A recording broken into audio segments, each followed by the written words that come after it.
Assalamualaikum, welcome to Anish kitchen. இன்னைக்கு நம்ம வீடியோல வந்து 90's kids வாரத்துல வந்து அஞ்சாவது நாள்ல வந்து சூப்பரான ஸ்வீட்டான ரெசிபியோட வந்திருக்கேன். என்ன அப்படினு பாத்தீங்கன்னா நம்ம ஸ்கூல் டயத்துல வந்து சாப்பிட்ட மிளகாய் மிட்டாய் தான் இன்னைக்கு செய்ய போறோம்.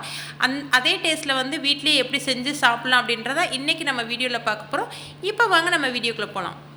இது செய்கிறதுக்கு ஒரு மிக்சிங் பவுல் எடுத்து வச்சுருக்கேன். அதில் வந்து 1.5 கப் அளவுக்கு மைதா மாவு சேர்த்துக்கலாம்.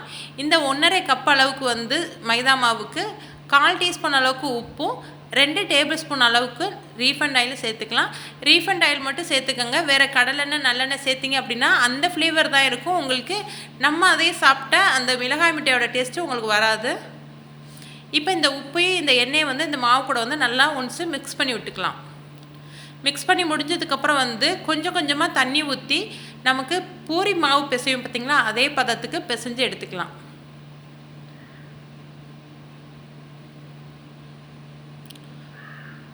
கொஞ்சம் கொஞ்சமாக தண்ணி ஊற்றி பிசைஞ்சுக்கோங்க. ஒரே தெரியாது தண்ணி ஊற்றிங்க அப்படின்னா கொஞ்சம் குழக்குழன்னு ஆயிரும். இப்போ நல்லா பிசைஞ்சாச்சு.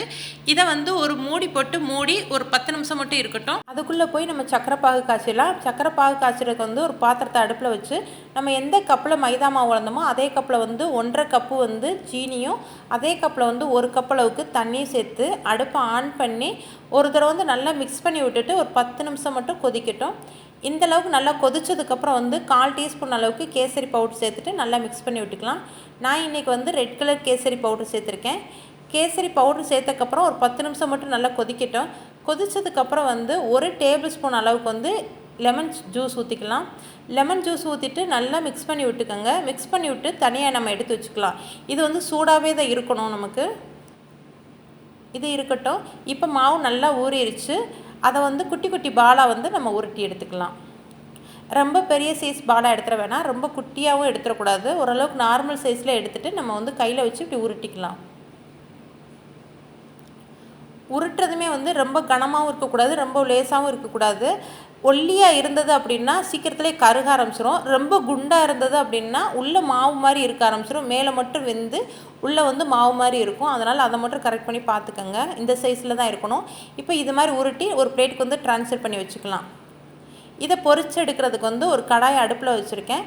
அடுப்பில் வச்சுட்டு தேவையான அளவுக்கு எண்ணெய் சேர்த்துட்டு ஆயில் ஹீட் ஆனோடனே வந்து நம்ம எடுத்து வச்சுருக்க மாவை வந்து கொஞ்சம் கொஞ்சமாக சேர்த்துக்கலாம். கொஞ்சம் கொஞ்சமாக சேர்த்துட்டு வந்து இதை வந்து அடிக்கடி வந்து பிரட்டி விட்டுக்கிட்டே இருக்கணும். இல்லாட்டி ஒரு சைடு மட்டும் வெந்துட்டு இன்னொரு சைடில் வேகாமல் அப்படி நின்றுக்கிறோம். அதனால் ஃபுல்லாமே வந்து பிரட்டி விட்டுக்கிட்டே இருக்கணும். இந்த அளவுக்கு கோல்டன் கலரில் மாறினதுக்கப்புறம் வந்து இதை வந்து ரிமூவ் பண்ணிடலாம். ரிமூவ் பண்ணி நம்ம எடுத்து வச்சுருக்க சக்கரை பாகில் வந்து இதை வந்து சேர்த்துக்கணும். நம்ம இதை சேர்க்கும் போது வந்து சக்கரை பாகும் சூடாகவே இருக்கணும். அதை கவனமாக பார்த்துக்கோங்க.